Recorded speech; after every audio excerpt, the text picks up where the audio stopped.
प्रिय विद्यार्थियों, आज हम कक्षा 11 हिंदी की पाठ्यपुस्तक अंतरा भाग 1 के काव्यखंड के अध्याय 8 में वर्णित कवि नागार्जुन द्वारा रचित रचना जिसका शीर्षक है बादल को घिरते देखा है का अध्ययन करने जा रहे हैं। वीडियो भाग 1 में हमने कवि नागार्जुन का परिचय प्राप्त किया है। आइए आज पढ़ते हैं बादल को घिरते देखा है।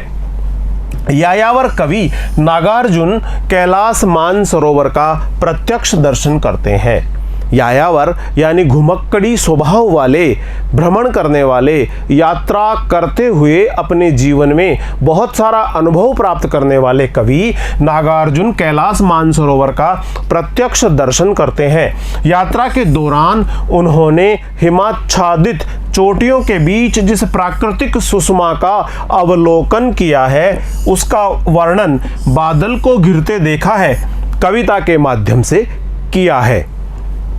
कवि नागार्जुन ने अपनी कविता बादल को घिरते देखा है इसमें कैलाश मानसरोवर की यात्रा के दौरान उन्होंने जो हिम से आच्छादित बर्फ से ढकी हुई चोटियों के बीच जो पर्वत शिखर हैं, जो बर्फ से ढके हुए हैं, धवल और स्वच्छ पर्वत शिखर जो बर्फ से ढके हुए हैं, उनके बीच जिस प्राकृतिक सुषमा का, उन्होंने प्राकृतिक सुंदरता का, मनोरम दृश्यावली का जो उन्होंने अवलोकन किया है उसका वर्णन इस कविता में कवि नागार्जुन द्वारा किया गया है।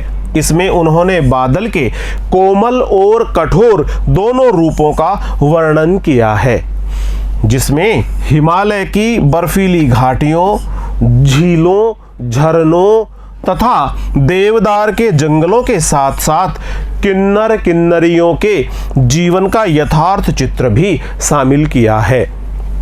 मानसरोवर झील में कमलों पर बर्फ कणों से युक्त ओस की बूंदें ऐसे लगती है मानो मोती आकर जम गए हों।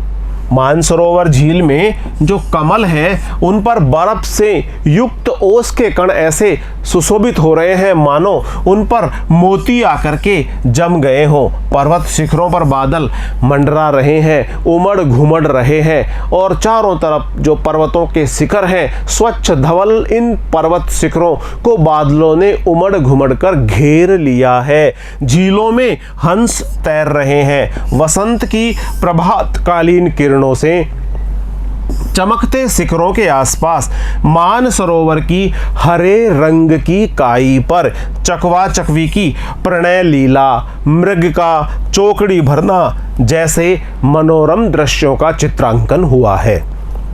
भाव और भाषा की दृष्टि से कविता कालिदास और निराला की परंपरा से जुड़ती है। भाव और भाषा की दृष्टि से यह बहुत उत्कृष्ट स्तर पर है और यह कविता कालिदास और निराला की परंपरा से जुड़ती हुई दिखाई पड़ती है। तो आइए सबसे पहले वाचन करते हैं इस काव्यांश का, जिसका शीर्षक है बादल को घिरते देखा है। अमल धवल गिर के शिखरों पर बादल को घिरते देखा है। अमल धवल गिर के शिखरों पर बादल को घिरते देखा है। छोटे छोटे मोती जैसे उसके शीतल तुहिन कणों को मानसरोवर के उन स्वर्णिम कमलों पर गिरते देखा है। बादल को घिरते देखा है, बादल को घिरते देखा है। इस काव्यांश का वाचन करने के पश्चात आइए इसका संदर्भ और प्रसंग जान लेते हैं। प्रस्तुत काव्यांश कवि नागार्जुन के काव्य संग्रह युगधारा से लिया गया है, जिसे हमारी पाठ्यपुस्तक अंतरा भाग 1 के काव्यखंड में बादल को घिरते देखा है शीर्षक से संकलित किया गया है। इसका प्रसंग इस प्रकार से है। कवि ने इस कविता में पर्वतों पर, पर्वत शिखरों पर उमड़ते घुमड़ते बादलों के विभिन्न सजीव एवं आकर्षक बिंबों के माध्यम से प्राकृतिक सुंदरता का वर्णन किया है। बादल को घिरते देखा है। आइए अब हम इन पंक्तियों का वाचन करते हुए इसमें आए हुए कठिन शब्दों का अर्थ जानते हुए इसकी व्याख्या को आत्मसात करने का प्रयास करें। बादल को घिरते देखा है। अमल धवल गिर के शिखरों पर बादल को घिरते देखा है। छोटे छोटे मोती जैसे उसके शीतल तुहिन कणों को मान सरोवर के उन स्वर्णिम कमलों पर गिरते देखा है। बादल को घिरते देखा है। सबसे पहले इन पंक्तियों में आए हुए कठिन शब्दों के अर्थ जान लेते हैं। अमल, अमल से आशय है स्वच्छ निर्मल, अमल स्वच्छ निर्मल। धवल, धवल से आशय है सफेद श्वेत, धवल सफेद श्वेत।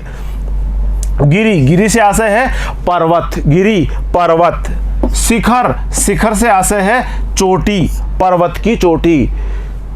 गिरि शिखर यानी पर्वत की चोटी। तुहिन, तुहिन से आशय है बर्फ, तुहिन से आशय है बर्फ, तुहिन, तुहिन से आशय है बर्फ। स्वर्णिम, स्वर्णिम से आशय है सोने के जैसा, स्वर्णिम सोने के जैसा यानी सुनहरी। अमल धवल गिर के शिखरों पर बादल को घिरते देखा है। इसमें कवि नागार्जुन हिमाच्छादित पर्वत शिखर पर उमड़ते घुमड़ते बादलों को देखते हुए, घिरते हुए उनकी सुंदरता का वर्णन कर रहे हैं। वे कह रहे हैं कि अमल धवल गिर के शिखरों पर जो हिमालय पहाड़ है, उसकी जो पर्वत, उसकी जो ऊपरी चोटियां हैं, उन चोटियों पर वे चोटियां अमल है और धवल है, स्वच्छ है, निर्मल है और सफेद है। स्वच्छ, निर्मल और सफेद पर्वत के शिखरों पर कवि ने बादल को घिरते देखा है, बादल को उमड़ते घुमड़ते और चारों तरफ से आते हुए देखा है। इस प्रकार का प्राकृतिक मनोहारी और सुंदरतम दृश्य कवि के नेत्रों के समक्ष उपस्थित होता है जब पर्वत शिखर जो धवल है, निर्मल है, स्वच्छ है, उन धवल, निर्मल और स्वच्छ पर्वत शिखरों पर उमड़ते घुमड़ते बादलों के समूह आते हैं और वे पूरे के पूरे इन पर्वत की चोटियों को अपने में घेर लेते हैं। इस प्रकार का बहुत ही मनोहारी दृश्य कवि देखता है।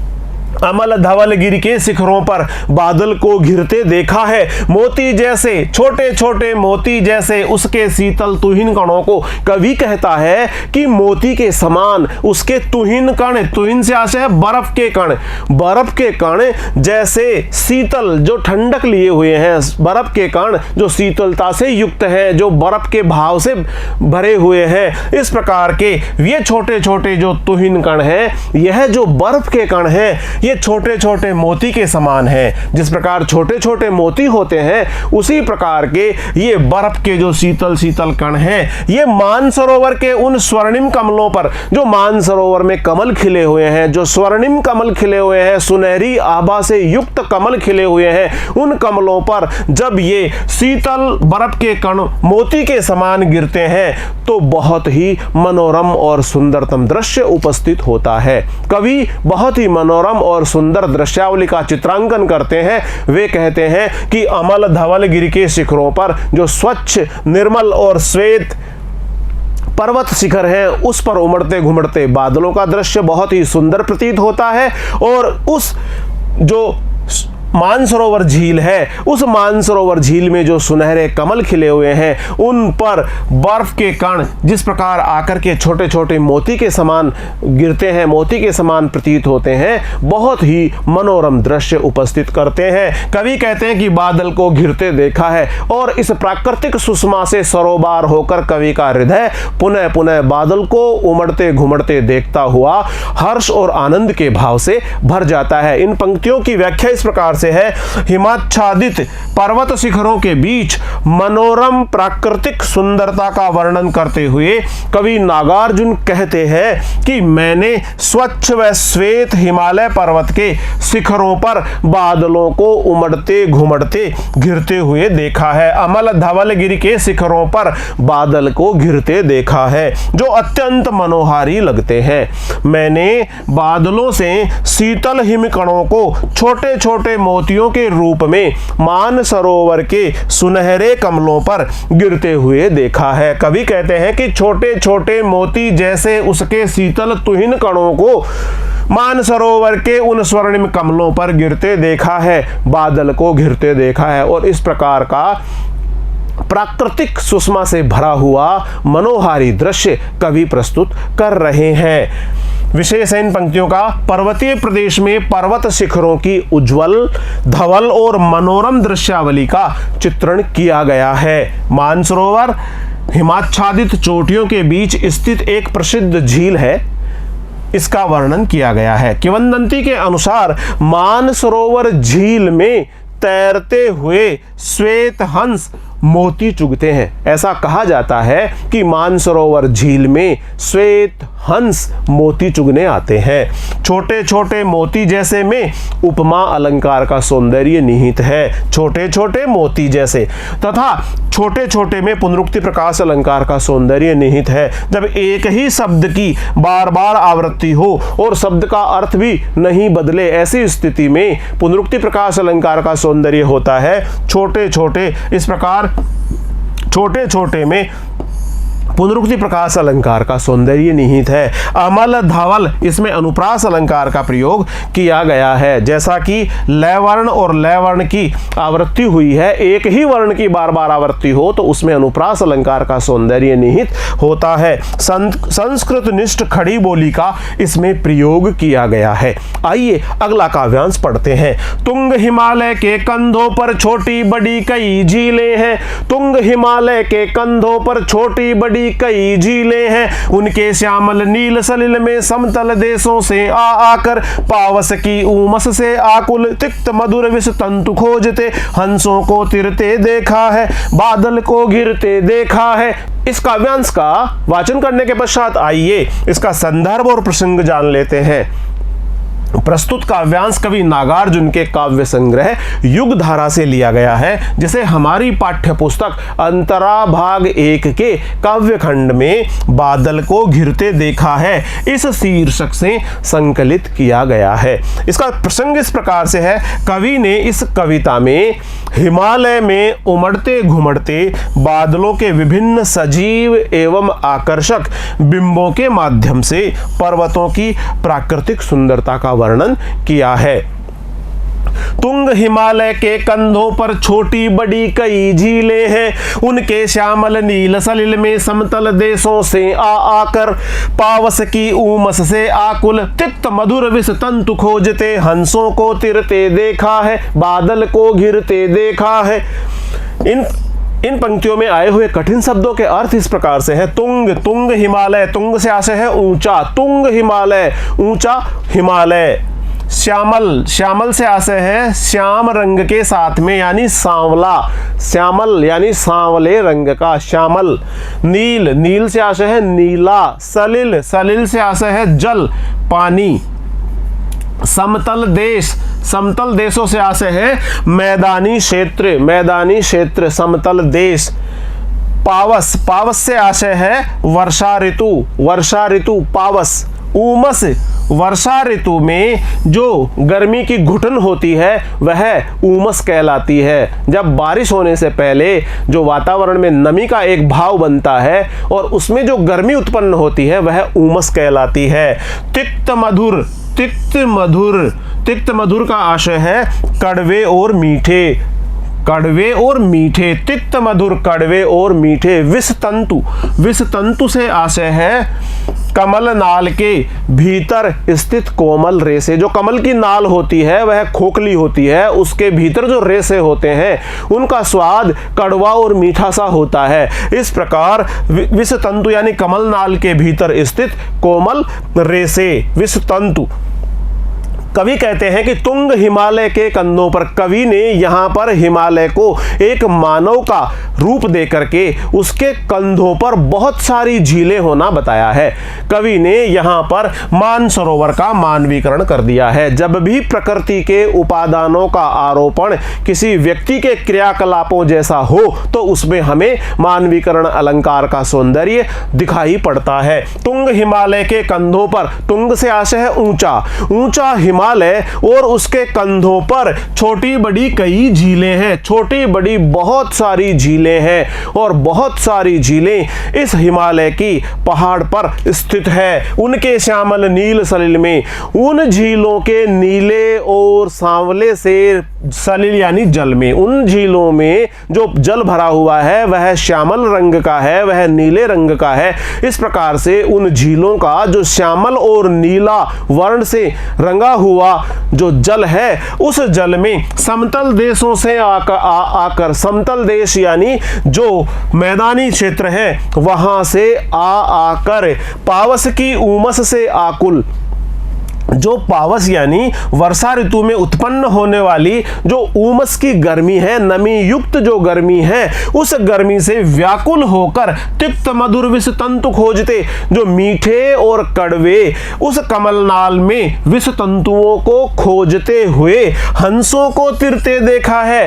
हंसों को वहां पर आकर के और उन झीलों में तैरते हुए देखा है। वे जो हंस है वे समतल प्रदेशों से आ रहे हैं। क्यों आ रहे हैं? क्योंकि वहां पर पावस की उमस है। वर्षा ऋतु के अंदर जो उमस का भाव हो जाता है, गर्मी और नमी युक्त वातावरण से जो उमस का भाव हो जाता है, इस प्रकार वर्षा ऋतु में उमस से व्याकुल होकर के, उमस से बेचैन होकर के ये जो हंस हैं ये वहां से मानसरोवर की इन झीलों में आ जाते हैं। कवि कहता है कि मैंने मानसरोवर की इन झीलों में इन सफेद धवल हंसों को आते हुए और तैरते हुए देखा है, बादल को घिरते देखा है। और उन पर्वतीय प्रदेशों की रमणीय सुंदरता का वर्णन करते हुए कवि कहते हैं कि मैंने इन पर्वत शिखरों पर उमड़ते घुमड़ते हुए मनोहारी बादलों को देखा है।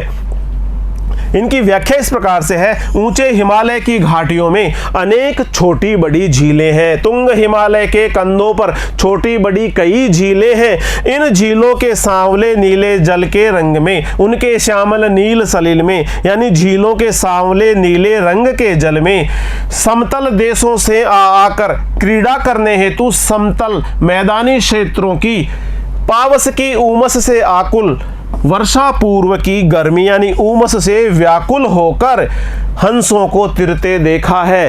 हंस तैरने के लिए आ जाते हैं, तिक्त मधुर विष तंतु खोजते, और ये जो हंस हैं ये तीखे मीठे स्वाद वाले तंतु युक्त कमल नालों को खोजते रहते हैं। स्वाद वाले जो कड़वे मीठे स्वाद वाले कमल नालों के अंदर जो रेशे हैं, जो तंतु है, उनको ये खोजते रहते हैं। इस प्रकार मैदानी इलाकों की वर्षा से पूर्व की उमस भरी गर्मी से परेशान होकर हिमालय में स्थित झीलों में आए हुए हंसों का जल में तैरना इन झीलों के सौंदर्य को और भी बढ़ा देता है, और भी सुंदरतम दृश्य उपस्थित कर देता है। तुंग हिमालय के कंधों पर छोटी बड़ी कई झीलें हैं। उनके श्यामल नील सलिल में समतल देशों से आकर पावस की उमस से आकुल, तिक्त मधुर विष तंतु खोजते, हंसों को तिरते देखा है, बादल को घिरते देखा है। आइए इसका विशेष जान लेते हैं। शांत व गहरी झीलों के लिए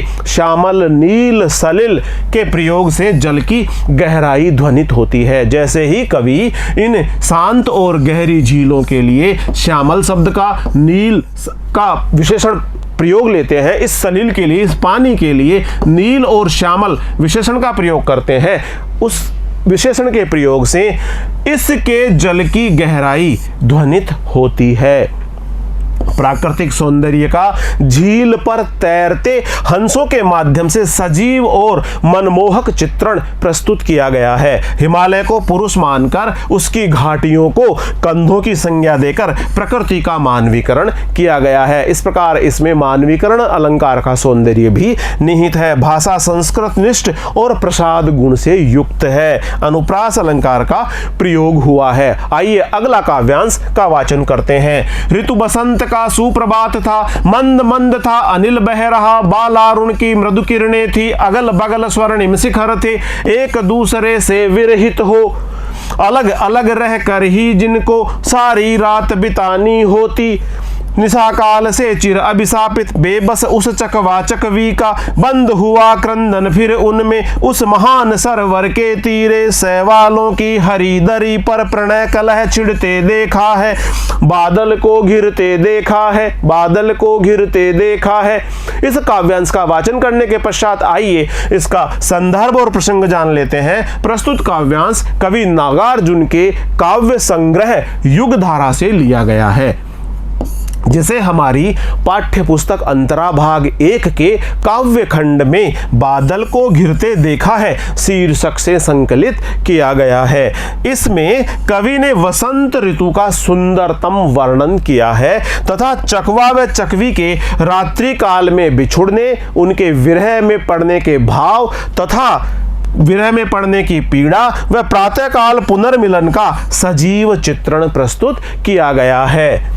ऋतु वसंत का सुप्रभात था, मंद मंद था अनिल बह रहा, बालारुण की मृदु किरणें थी, अगल बगल स्वर्णिम शिखर थे। आइए सबसे पहले कठिन शब्दों के अर्थ जान लेते हैं। ऋतु वसंत का सुप्रभात था, मंद मंद था, अनिल बह रहा। अनिल, अनिल से आशय है वायु, हवा। बालारुण, बालारुण से आशय है प्रभात का सूर्य। बाल, धन, अरुण, अरुण, बालारुण, बाल अरुण यानी प्रभातकालीन सूर्य। बालारुण की मृदु किरणें थी, अगल बगल स्वर्णिम शिखर थे।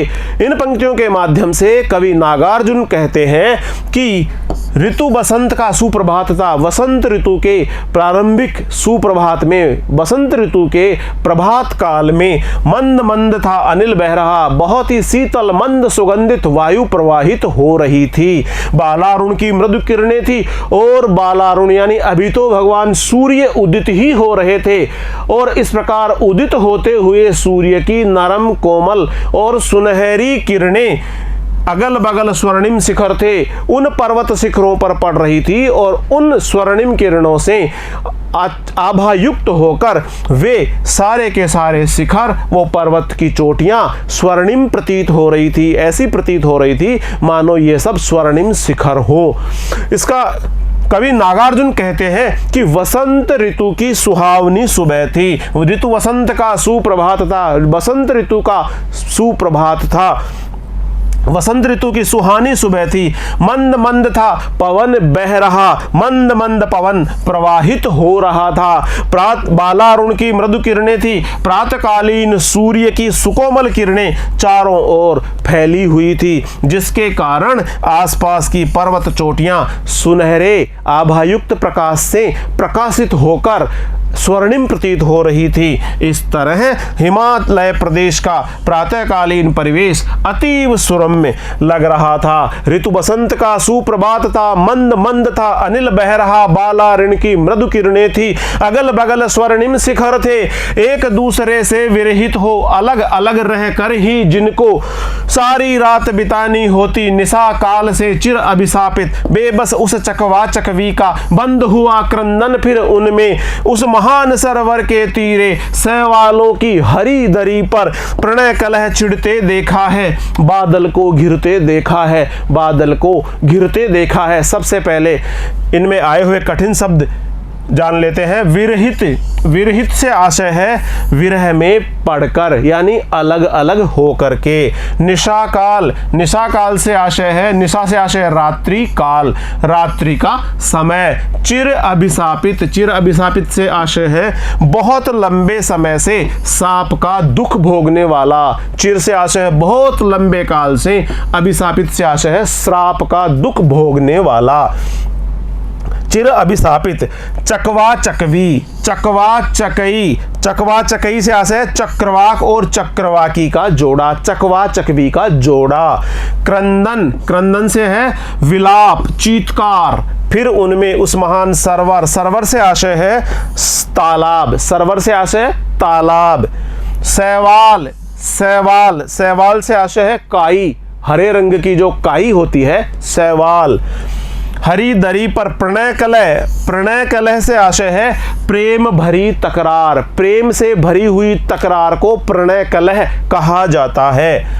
इन पंक्तियों के माध्यम से कवि कहते हैं कि एक दूसरे से विरहित हो अलग अलग रहकर ही जिनको सारी रात बितानी होती, कवि नागार्जुन इन पंक्तियों के माध्यम से कहते हैं कि चकवा चकवी को सारी रात विरह का कष्ट भोगना पड़ता है। चकवा और चकवी जैसे ही रात होती है बिछुड़ जाते हैं। सारी रात वे बिछुड़ जाने के कारण करुण क्रंदन करते हैं, चीत्कार करते हैं, विलाप करते हैं, निशा काल से चिर अभिशापित, क्योंकि रात्रि में उनका मिलन नहीं हो पाता, नहीं हो सकता, और यह चिरकाल से वे अभिशाप में पड़े हुए हैं। बेबस उस चकवा चकवी का बंद हुआ क्रंदन और रात भर के उस वियोग काल से पीड़ित उस चकवा चकवी का वह करुण चीत्कार भरा हुआ क्रंदन भी समाप्त हो जाता है जब उषा काल प्रातः काल का समय आता है, जब सूर्य की सुनहरी किरणें इन पर्वत शिखरों को स्वर्णिम कर देती है। फिर उनमें और फिर ये जो चकवा चकवी है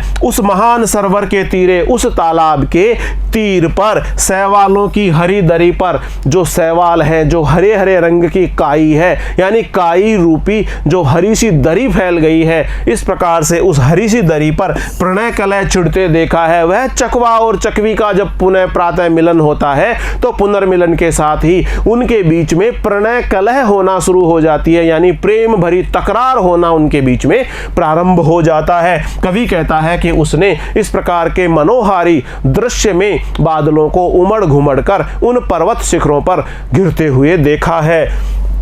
चक्रवाक और चक्रवाकी, जिन्हें लंबे समय से प्राप्त अभिशाप के कारण रात्रि के समय अलग अलग रहना पड़ता है, यानी विरह में रहना पड़ता है, एक दूसरे से विरहित हो, एक दूसरे से इनको विरह में रहना पड़ता है, अलग अलग रहना पड़ता है और सारी रात बितानी होती है, इनको सारी रात विरह में ही व्यतीत करनी होती है, क्योंकि रात भर का ये लंबी रात भर का यह अलग अलग रहना, इस प्रकार से उनको अभिशाप मिला हुआ है। और बेबस उस चकवा चकवी का, और जो रात भर मिलन नहीं कर सकते, विरह की पीड़ा भोग रहे हैं, ऐसे चकवा चकवी को कवि ने बेबस कहा है। और उन बेबस चकवा चकवी का क्रंदन बंद हो जाता है जब प्रातःकाल का सवेरा हो जब प्रातःकाल का प्रकाश चारों ओर फैल जाता है, और फिर उन चकवा चकवी में उस महान सरोवर के तीर पर जो शैवालों की हरी दरी सी है, जो काई सी फैली हुई है, उसके आसपास उस पर प्रणय कलह छिड़ते देखा है। वहां पर उनकी प्रेम से भरी हुई तकरार को कवि देखता है और बेबस होकर दुख भोगना ही उन्हें पड़ता है। कवि कहते हैं कि चक्रवाक और चक्रवाकी, जिन्हें लंबे समय से प्राप्त अभिशाप के कारण रात्रि के समय अलग अलग विरह में रहना पड़ता है, एक दूसरे से विरहित हो और बेबस होकर दुख भोगना पड़ता है ही रहकर, जिनको सारी रात बितानी होती निशा काल से चिर अभिशापित, बेबस उस चकवा चकवी का और उनका क्रंदन या चीत्कार भी अब शांत हो गया है, और वे मानसरोवर के तट पर शैवालीय हरी घास, शैवालों की हरी दरी पर शैवालीय हरी घास पर प्रणय कलह करते हुए अर्थात प्रेम से तकरार करते हुए दिखाई दे रहे हैं। वे रात्रि काल के वियोग के पश्चात प्रातःकालीन पुनर्मिलन से बहुत खुश हैं और बहुत आनंदित हो रहे हैं। विशेष इस प्रकार से है, बसंत ऋतु की मादकता का चकवा चकवी के उदाहरण से कवि ने सजीव और जीवंत चित्रण किया है। ऐसा माना जाता है कि चकवा चकवी रात में बिछुड़ जाते हैं और इस कारण रात में एक दूसरे को नहीं देखने के कारण विरह भाव में भरकर करुण क्रंदन करते हैं, चीत्कार करते हैं, उन्हें विरह का ऐसा साप मिला हुआ है और कवि ने इसी स्थिति का भावपूर्ण चित्रण किया है। अनुप्रास और काव्य लिंग अलंकार का सौंदर्य निहित है। आइए अगला काव्यांश पढ़ते हैं। दुर्गम बर्फानी घाटी में 7 सहस्त्र फुट ऊंचाई पर अलख नाभि से उठने वाले निजी के ही उन्मादक परिमल के पीछे धावित हो कर तरल तरुण कस्तूरी मृग को अपने पर चिढ़ते देखा है, बादल को घिरते देखा है, बादल को घिरते देखा है। इस काव्यांश का वाचन करने के पश्चात आइए इसका संदर्भ और प्रसंग जान लेते हैं। प्रस्तुत काव्यांश कवि नागार्जुन के काव्य संग्रह युगधारा से लिया गया है, जिसे हमारी पाठ्य पुस्तक अंतरा भाग 1 में बादल को घिरते देखा है शीर्षक से संकलित किया गया है। इसका प्रसंग इस प्रकार से है, इसमें कवि ने बर्फीले पर्वतों की घाटियों में कस्तूरी मृग के सहज आचरण का सुंदर चित्र प्रस्तुत किया है। काव्य रूढ़ि के अनुसार कस्तूरी मृग की नाभि से निकलने वाली गंध से स्वयं वह मृग यानी वह हिरण मदमस्त होकर इधर उधर दौड़ता फिरता है। वह उसकी नाभि से निकलने वाली कस्तूरी की मदमस्त कर देने वाली सुगंध को सूंघता है और वह उसके स्रोत का पता लगाना चाहता है। उसे इस बात की जानकारी नहीं है कि यह मदमस्त और मस्ती से भरी हुई कस्तूरी की सुगंध तो उसकी नाभि से ही निकल रही है। इस प्रकार का दृश्यांकन इस काव्यांश में किया गया है। दुर्गम बर्फानी घाटी में 7 सहस्त्र फुट ऊंचाई पर अलख नाभि से उठने वाले निज के ही उन्मादक परिमल के पीछे धावित होकर तरल तरुण कस्तूरी मृग को अपने पर चिढ़ते देखा है, बादल को घिरते देखा है। आइए सबसे पहले इन पंक्तियों में आए हुए कठिन शब्दों के अर्थ जान लेते हैं। दुर्गम, दुर्गम से आशय है जहां जाना कठिन हो, दुर्गम जहां आसानी से नहीं जाया जा सकता, जहां जाना कठिन हो। बर्फानी, बर्फ से भरी हुई। सत सहस्त्र, सत सहस्त्र, सत से आशय है 100, सहस्त्र से आशय है 1000 फुट ऊंचाई पर अलख नाभि, अलख नाभि, अलख नाभि से आशय है न दिखाई देने वाली नाभि, नाभि जो दिखाई नहीं देती है, जो टुंडी है, जो नाभि है जो दिखाई नहीं देती है, अलख नाभि। उन्मादक, उन्मादक से आशय है मस्त कर देने वाली, मस्त कर देने वाली। परिमल, परिमल से आशय है गंध, सुगंध, परिमल, सुगंध। धावित, धावित से आशय है दौड़ते हुए, धावित से आशय है दौड़ते हुए। तरल तरुण, तरल तरुण से आशय है चंचल युवा, तरल तरुण, चंचल युवा। कस्तूरी मृग, कस्तूरी हिरण, कस्तूरी हिरण की नाभि से उत्पन्न एक सुगंधित पदार्थ जो संपूर्ण वन को सुगंधित कर देता है। कस्तूरी, कस्तूरी एक इस प्रकार का पदार्थ है जो हिरण की नाभि में उत्पन्न होता है और वह अपनी सुगंध से पूरे वातावरण को महका देता है, सुगंधित कर देता है। दुर्गम बर्फीली घाटी में 7 सहस्त्र फुट ऊंचाई पर अलख नाभि से उठने वाले निज के ही उन्मादक परिमल के पीछे धावित होकर तरल तरुण कस्तूरी मृग को अपने पर चिढ़ते देखा है, बादल को घिरते देखा है। कठिन शब्दों के अर्थ जानने के पश्चात आइए इसकी व्याख्या समझने का प्रयास करते हैं। कवि कहते हैं कि दुर्गम बर्फानी घाटियां जो हिमालय पहाड़ पर उस पर्वत शिखरों के आसपास घाटियां हैं वे बहुत दुर्गम है, जिन पर आसानी से नहीं चढ़ा जा सकता। इस प्रकार उन दुर्गम बर्फ से ढकी हुई घाटियों में 7 सहस्त्र फुट ऊंचाई पर, सैकड़ों हजारों फुट की ऊंचाई पर अलख नाभि से उठने वाले, जो उनकी ही नाभि से उठने वाली, निज के ही यानी अपने स्वयं के ही, उन्मादक यानी जो मस्ती में भर दे, जो जिस सुगंध को सूंघ करके व्यक्ति मदहोश हो जाए, मस्ती के भाव में भर जाए, आनंद के भाव में भर जाए, उन्माद के भाव में भर जाए, इस प्रकार के उन्मादक परिमल, परिमल से आशय है सुगंध को, उस सुगंध के पीछे धावित यानी भाग भाग कर, तरुल तरुण, तरल तरुण से आशय है युवा चंचल, जो कस्तूरी मृग है, कस्तूरी हिरण है, मृग से आशय हिरण को अपने पर चिढ़ते देखा है। वह अपने पर ही चिढ़ता रहता है क्योंकि वह उस सुगंध को खोजने के लिए चारों तरफ दौड़ लगाता रहता है कि यह सुगंध कहां से आ रही है, यह मदमस्त करने वाली सुगंध कहां से आ रही है। और वह चंचल सा तरुण युवा मृग अपनी इस सुगंध को ढूंढने के लिए अपने चारों ओर, वन में चारों ओर दौड़ता रहता है। बादल को घिरते देखा है। और कवि इस प्राकृतिक सुषमा का वर्णन करते हुए कहते हैं कि इन पर्वत शिखरों पर घुमड़ते घुमड़ते बादल घिरते हुए बहुत ही सुंदरतम प्रतीत हो रहे हैं। कवि कहता है कि उसने हिमालय की सैकड़ों और हजारों फीट की ऊंचाई पर दुर्गम बर्फीली चट्टानों में चंचल युवा हिरणों को तरल तरुण कस्तूरी मृग को यानी चंचल युवा हिरणों को दौड़ते देखा है, धावित हो होकर यानी दौड़ते देखा है। ये अपनी ही न दिखाई देने वाली नाभि में यानी अलख नाभि से उठने वाली, अपनी ही अलख नाभि से आशय अपनी ही न दिखाई देने वाली नाभि से उठने वाली, अपनी ही न दिखाई देने वाली नाभि में स्थित कस्तूरी की उस उन्मादक सुगंध की खोज में दौड़ते रहते हैं और उसे न पाकर स्वयं पर ही खींचते रहते हैं। ये कस्तूरी मृग अपने पर चिढ़ते देखा है। उस कस्तूरी की उस मनमोहक मनमादक उस सुगंध का खोज करते करते जब उन्हें ये स्रोत पता नहीं लगता तो उनको स्वयं को खुद पर ही चिढ़ते हुए देखा है। अर्थात वास्तव में कस्तूरी की गंध तो उस मृग की नाभि से ही बाहर निकलती रहती है, परंतु वह मृग इस बात से अपरिचित रहता है, अनजान रहता है और इसी नासमझी के कारण वह इस गंध के स्रोत की खोज में दौड़ता फिरता है। ऐसे वातावरण में कवि ने बादल को घिरते देखा है। दुर्गम बर्फानी घाटी में 7 सहस्त्र फुट ऊंचाई पर अलख नाभि से उठने वाले निज के ही उन्मादक परिमल के पीछे धावित होकर तरल तरुण कस्तूरी मृग को अपने पर चिढ़ते देखा है, बादल को घिरते देखा है। इस कविता की यह टेक है, बादल को घिरते देखा है, बादल को घिरते देखा है। इस टेक के कारण ही इस कविता का सौंदर्य और भी अधिक मात्रा में बढ़ जाता है। विशेष इस प्रकार से है, कवि ने कस्तूरी मृग के उदाहरण के माध्यम से अज्ञानता के कारण अपनी ही विशेषता की अनभिज्ञता की ओर संकेत किया है।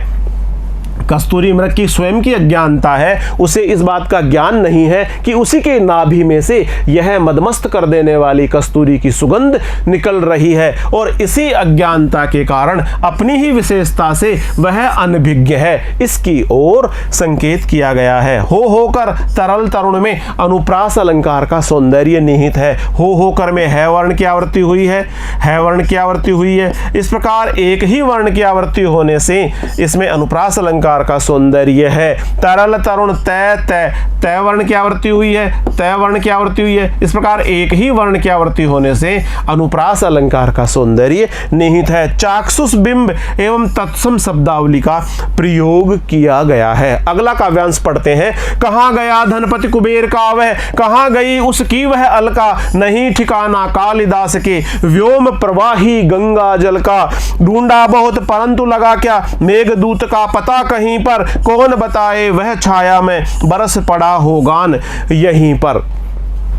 जाने दो वह कवि कल्पित था, मैंने तो भीषण जाड़ों में नभचुंबी कैलाश शीर्ष पर महामेघ को झंझा नील से गरज गरज भिड़ते देखा है, बादल को घिरते देखा है, बादल को घिरते देखा है। इस काव्यांश का वाचन करने के पश्चात आइए इसका संदर्भ और प्रसंग जान लेते हैं। प्रस्तुत काव्यांश कवि नागार्जुन के काव्य संग्रह युगधारा से लिया गया है, जिसे हमारी पाठ्य पुस्तक अंतरा भाग 1 में बादल को घिरते देखा है शीर्षक से संकलित किया गया है।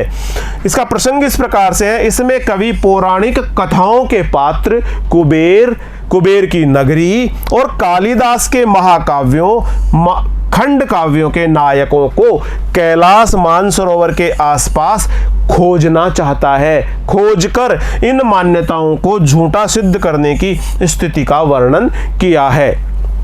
कहाँ गया धनपति कुबेर वह, कहाँ गई उसकी वह अलका, नहीं ठिकाना कालिदास के व्योम प्रवाही गंगा जल का। सबसे पहले कठिन शब्दों के अर्थ जान लेते हैं। धनपति, धनपति से आशय है धन का स्वामी, धन का मालिक। कुबेर, कुबेर से आशय है यक्षों का राजा, यक्षों का राजा कुबेर।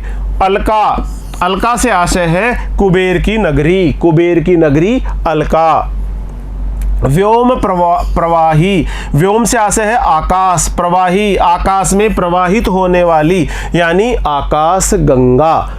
कहाँ गया धनपति कुबेर का, कुबेर वह, कहाँ गई उसकी वह अलका। कहाँ गया धनपति कुबेर वह, कहाँ गई उसकी वह अलका, नहीं ठिकाना कालिदास के व्योम प्रवाही गंगा जल का। कवि इन पंक्तियों के माध्यम से कहता है, बहुत निराशा के स्वर में कहता है कि न जाने वह धनपति कुबेर और उसकी वैभवपूर्ण अलका नगरी कहाँ चली गई, वह वैभवपूर्ण अलका नगरी कहाँ चली गई। कहाँ गया धनुपति कुबेर वह, कहाँ गई उसकी वह अलका, नहीं ठिकाना कालिदास के। और कवि कहता है कि उसे तो कालिदास के द्वारा रचित मेघदूत और उसके पात्रों का भी कोई ठिकाना प्राप्त नहीं हो पा रहा है कि वास्तव में उनका यहीं पर आगमन हुआ था या वे यहीं पर उत्पन्न हुए थे। नहीं ठिकाना कालिदास के व्योम प्रवाही गंगा जल का। कालिदास ने अपने प्रसिद्ध मेघदूत खंड काव्य में जिस आकाश गंगा का वर्णन किया है वह भी न जाने कहाँ बहती है। उस आकाश गंगा का जल भी कहीं दिखाई नहीं दे रहा है। वह जो आकाश गंगा है वह भी दिखाई नहीं पड़ती। कवि कह रहा है कि नहीं ठिकाना कालिदास के व्योम प्रवाही गंगा जल का। ढूंढा बहुत परंतु लगा क्या, मेघदूत का पता कहीं पर। ढूंढा बहुत मगर लगा क्या, मेघदूत का पता कहीं पर। कौन बताए वह छाया में बरस पड़ा होगा न यहीं पर। सबसे पहले कठिन शब्दों के अर्थ जान लेते हैं। मेघदूत, मेघदूत से आशय है कालिदास का खंड काव्य, कालिदास द्वारा रचित प्रसिद्ध खंड काव्य जिसका नाम है मेघदूत। छाया में से आशय है छाया करने वाला, बादल के लिए छायामय का प्रयोग हुआ है। ढूंढा बहुत परंतु लगा क्या, मेघदूत का पता कहीं पर। कौन बताए वह छाया में बरस पड़ा होगा न यहीं पर। कवि कहता है, कवि नागार्जुन कहते हैं कि उन्होंने बहुत ढूंढा, बहुत तलाश किया, लेकिन कहीं पर भी उन्हें मेघदूत का पता प्राप्त नहीं हो पाया। और कौन बताए कि मेघदूत में वह छाया में बरस पड़ा होगा न यहीं पर। मेघदूत में आए हुए कथानक के अनुसार जो बादल था वह अपना प्रेम संदेश निश्चित स्थान पर पहुंचाने की बजाय हो सकता है कि इसी स्थान पर बरस पड़ा होगा। कवि कहता है कि मैंने मेघदूत के पात्रों और स्थानों को खोजने का खूब प्रयास किया लेकिन वे कहीं दिखाई नहीं पड़े। जो मेघ यक्ष का दूत बनकर अलकापुरी भेजा गया था, जो मेघ यक्ष का दूत बनकर अलकापुरी भेजा गया था वह भी दिखाई नहीं दे रहा। पता नहीं वह कहाँ चला गया है। कहीं ऐसा तो नहीं कि वह इसी पर्वत के किसी अन्य भाग में बरस पड़ा हो, लेकिन यह भी अब कौन बताए। ढूंढा बहुत परंतु लगा क्या, मेघदूत का पता कहीं पर। कौन बताए वह छाया में बरस पड़ा होगा न यहीं पर। जाने दो वह कवि कल्पित था, मैंने तो भीषण जाड़ों में नभ चुंबी कैलाश शीर्ष पर महामेघ को झंझा नील से गरज भिड़ते देखा है, बादल को घिरते देखा है। कठिन शब्दों के अर्थ। कवि कल्पित शास है कवि की कल्पना में, कवि की कल्पना द्वारा रचित, कवि की कल्पना से बनाया हुआ। नभचुंबी से आशय है आकाश को छूने वाला, आकाश को छूने वाला नभचुंबी। कैलाश शीर्ष से आशय है कैलाश पर्वत की चोटी, कैलाश शीर्ष से आशय है कैलाश पर्वत की चोटी। महामेघ से आशय है भयंकर काले बादल, बहुत भारी भयंकर काले बादल। झंझानिल, झंझा धन अनिल, झंझानिल यानी तूफानी हवा। झंझा तूफान, अनिल हवा। झंझानिल से आशय तूफानी हवा। जाने दो वह कवि कल्पित था।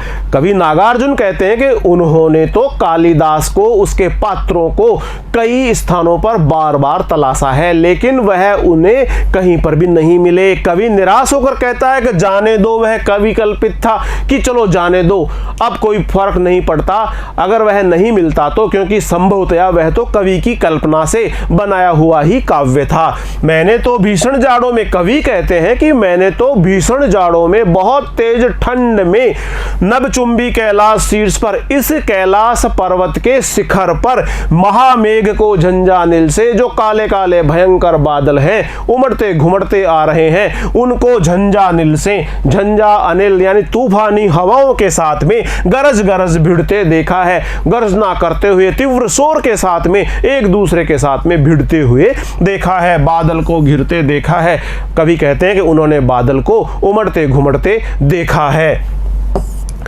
अंत में कवि कहता है कि अब मेघदूत की चर्चा ही छोड़ो, जाने दो वह कवि कल्पित था, क्योंकि वह क्या पता बादलों ने प्रेम संदेश दिया या नहीं दिया, शायद यह कवि कालिदास की कल्पना की ही उपज हो, संभवतया वह कवि की कल्पना से ही उपजा हुआ हो। लेकिन मैंने जो इस पर्वत प्रदेश में भीषण सर्दी में गगनचुंबी कैलाश शिखर पर मेघ खंडों को भयंकर गर्जना करते हुए तूफानों से टकराते हुए देखा है, कवि कहते हैं, नागार्जुन कहते हैं कि चलो छोड़ो, मेघदूत की बात नहीं करते हैं, हो सकता है कि वह तो कवि की कल्पना मात्र था, लेकिन मैंने तो भीषण जाड़ों में, बहुत तेज ठंड के दिनों में नभचुंबी कैलाश शीर्ष पर, कैलाश पर्वत का शिखर जो नभ को चूमता है, आकाश को चूमता है, इस प्रकार आकाश को चूमने वाले कैलाश पर्वत के शिखर पर मैंने काले भयंकर बादलों को झंझानिल से तूफानी हवा के साथ में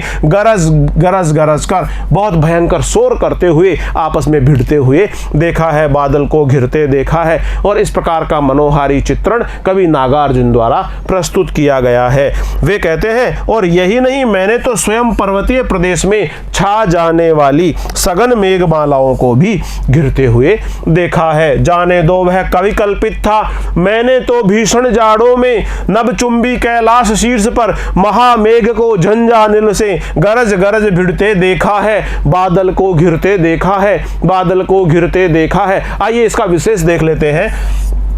धनपति कुबेर की नगरी अलकापुरी और यक्ष की पौराणिक कथा का यहाँ उल्लेख किया गया है। महामेघ और झंझानिल का चाक्षुष बिंब बहुत ही प्रभावशाली बन पड़ा है। जैसे ही महामेघ और झंझानिल दोनों शब्दों का उच्चारण होता है, जैसे ही हम इन शब्दों को पढ़ते हैं या सुनते हैं तो एक इस प्रकार का दृश्य हमारे मन मस्तिष्क में जीवंत हो उठता है, जो महामेघ और झंझानिल का दृश्य उपस्थित कर देता है। कवि कल्पित में अनुप्रास अलंकार है और गरज गरज में पुनरुक्ति प्रकाश अलंकार का सौंदर्य निहित है। कवि कल्पित में कैवर्ण, कल्पित में कैवर्ण, इस प्रकार एक ही वर्ण की आवृत्ति हुई है। कवि कल्पित एक ही वर्ण की आवृत्ति होने पर अनुप्रास अलंकार का सौंदर्य निहित है। और गरज गरज एक ही शब्द की बार बार आवृत्ति हुई है, गरज गरज, और शब्द का अर्थ नहीं बदला है। ऐसी स्थिति में इसमें पुनरुक्ति प्रकाश अलंकार का सौंदर्य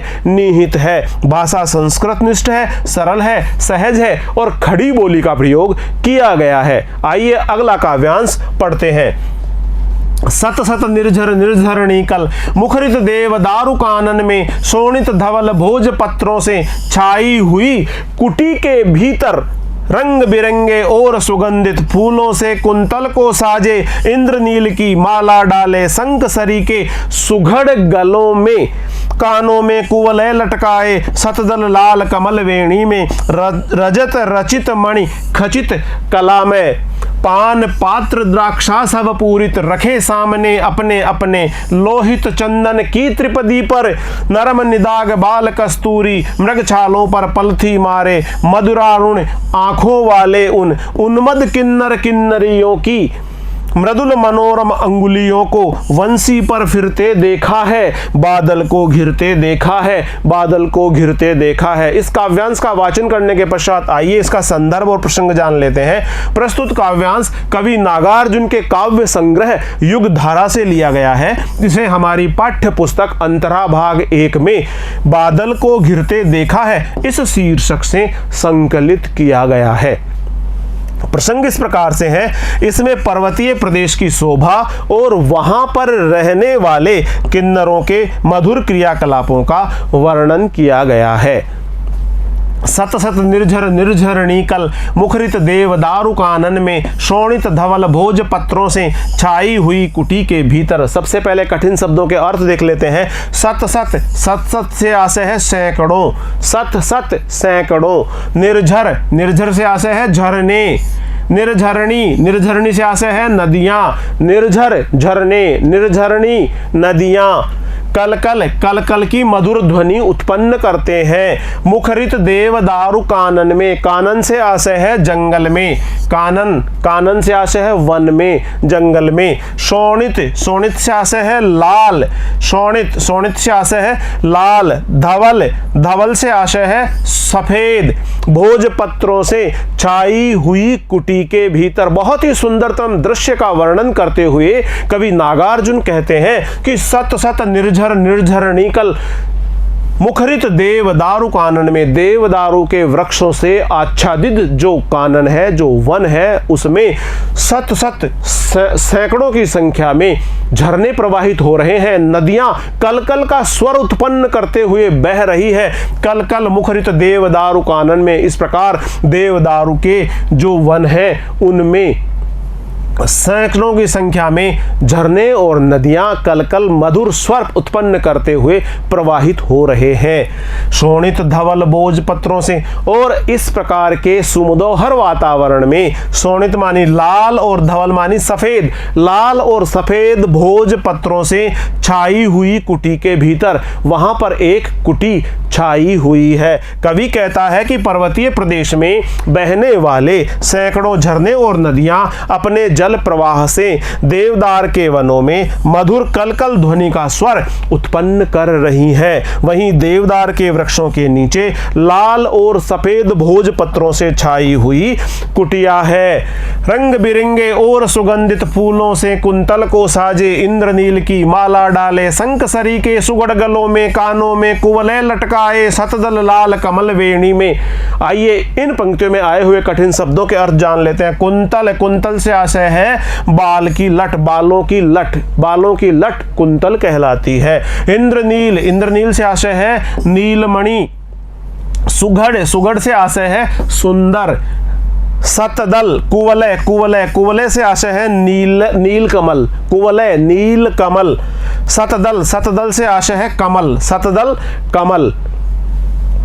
रंग बिरंगे और सुगंधित, वह जो लाल और सफेद भोज पत्रों से छाई हुई कुटिया है, उस कुटिया में रंग बिरंगे और सुगंधित फूलों से कुंतल को साजे, अपने बालों की लटों को सुगंधित करे हुए, उनको शोभायमान करे हुए, उनमें रंग बिरंगे पुष्प लगा करके इंद्रनील की माला डाले, और उन्होंने इंद्रनील की नील मणियों से रचित माला को अपने गले में डाल रखा है, शंखसरी के सुगढ़ गलों में, और उनके शंख के समान जो सुंदर गर्दनें हैं, गले हैं, उनमें, और कानों में कुवलय लटकाए, और उन्होंने अपने कानों में नील कमल लटका रखे हैं। शतदल लाल कमल वेणी में, और उनकी जो वेणी है उसमें लाल रंग के कमल शोभायमान हो रहे हैं। उस कुटिया के अंदर रंग बिरंगे फूलों से सुगंधित किए केसों को सजाकर शंख के समान सुंदर गर्दनों में नीले इंद्रमणियों के हार पहने हुए,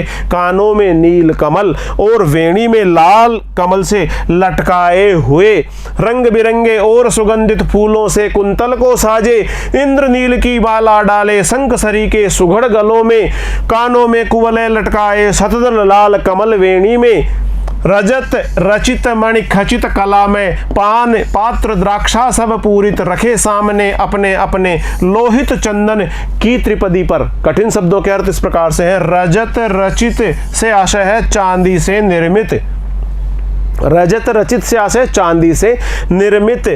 मणि खचित से आशय है मणि से जड़ा हुआ होना। कला में कलात्मकता का। पान पात्र पीने का पात्र। द्राक्षा सब अंगूर की शराब, अंगूर से बनी हुई शराब। पूरित भर करके।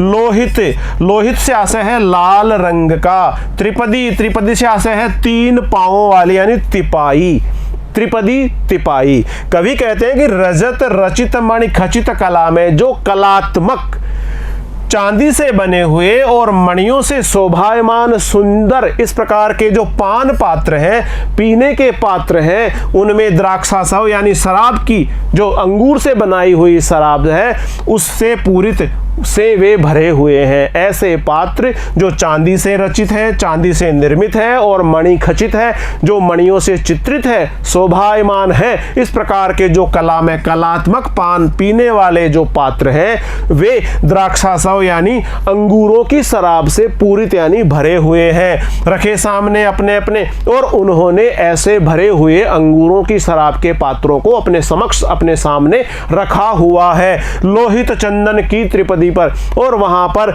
लाल चंदन की बनी हुई त्रिपदी पर, तिपाई पर, लाल चंदन की तिपाई पर चांदी से बने और मणियों से जड़े हुए मदिरा पात्रों में अंगूरी शराब भरकर अपने अपने सामने सजाए हुए हैं। रजत रचित मणि खचित कला में पान पात्र दाक्षा सब पूरित, रखे सामने अपने अपने लोहित चंदन की त्रिपदी पर, नरम निदाग बाल कस्तूरी मृग छालों पर पलथी मारे, मदिरारुण आंखों वाले उन उन्मद किन्नर किन्नरियों की मृदुल मनोरम अंगुलियों को वंशी पर फिरते देखा है, बादल को घिरते देखा है। कठिन शब्दों के अर्थ जान लेते हैं। निदाग, निदाग शास्त्र है दाग से रहित होना, दाग का न लगना, निदाग दाग से रहित होना। मदिरारुण, मदिरा, मदिरा पीने से जो आंखें लाल हो जाती है उनको मदिरारुण कहा जा रहा है। मदिरा के कारण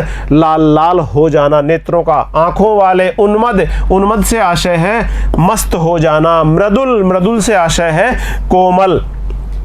कवि कहते हैं कि नरम निदाग बाल कस्तूरी मृग छालों पर पलथी मारे, ये मृग छालों पर, मृग छालें कैसी है, नरम है, बिल्कुल मुलायम है और उनके ऊपर कोई दाग नहीं लगा हुआ है। इस प्रकार के बाल कस्तूरी मृग, ऐसे जो छोटे कस्तूरी मृग हैं उनकी जो खालें हैं, कस्तूरी मृग की छालें, कस्तूरी मृग की छालें किस प्रकार की है, वे नरम है, निदाग है और बहुत ही मुलायम है। ऐसी मुलायम, निदाग और नरम कस्तूरी मृग की छालों पर वे पलथी मारे, आलती पालथी मारकर बैठे हुए हैं।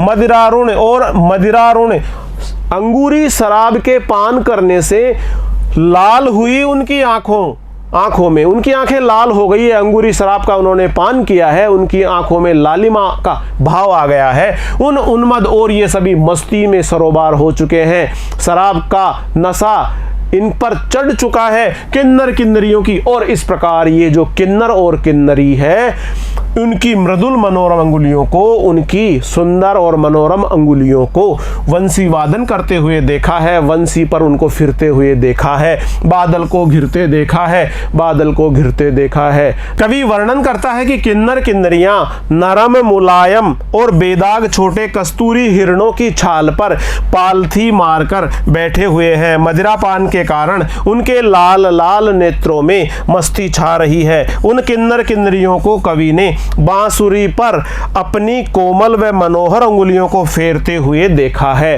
अंत में कवि कहता है कि उसने हिमालय में बादलों को उमड़ते घुमड़ते देखा है। बादलों का उमड़ते घुमड़ते पर्वत शिखरों पर आना बहुत ही सुंदरतम दृश्य प्रस्तुत करता है। आइए इसका विशेष देख लेते हैं। किन्नर किन्नरियों के विलासमय जीवन का चित्रण किया गया है। सत सत और अपने अपने में पुनरुक्ति प्रकाश अलंकार का सौंदर्य निहित है। शत शत एक ही शब्द की बार बार आवृत्ति हुई है। इस प्रकार एक ही शब्द की बार बार आवृत्ति होने पर और शब्द का अर्थ नहीं बदलने पर पुनरुक्ति प्रकाश अलंकार का सौंदर्य दिखाई पड़ता है। अपने अपने इसमें भी पुनरुक्ति प्रकाश अलंकार का सौंदर्य दिखाई पड़ रहा है।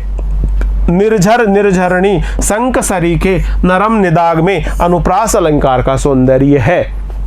निर्झर निर्झरणी नैवर्ण, निर्झरणी नैवर्ण, इस प्रकार नैवर्ण नैवर्ण एक ही वर्ण की आवृत्ति हुई है। एक ही वर्ण की आवृत्ति होने पर अनुप्रास अलंकार का सौंदर्य होता है। और इस प्रकार शंख सरीखे में सैवर्ण, सैवर्ण की आवृत्ति हुई है। नरम निदाग में नैवर्ण, नैवर्ण की आवृत्ति हुई है। इस प्रकार एक ही वर्ण की आवृत्ति होने से अनुप्रास अलंकार का सौंदर्य है। संग सरी के सुगढ़ गलों में इसमें उपमा अलंकार का सौंदर्य है। भाषा संस्कृत निष्ठ है, सरस है, बिंब प्रधान दर्शनीय बन पड़े हैं। संयोग श्रृंगार का वर्णन है और माधुर्य गुण इसमें उपस्थित हुआ है।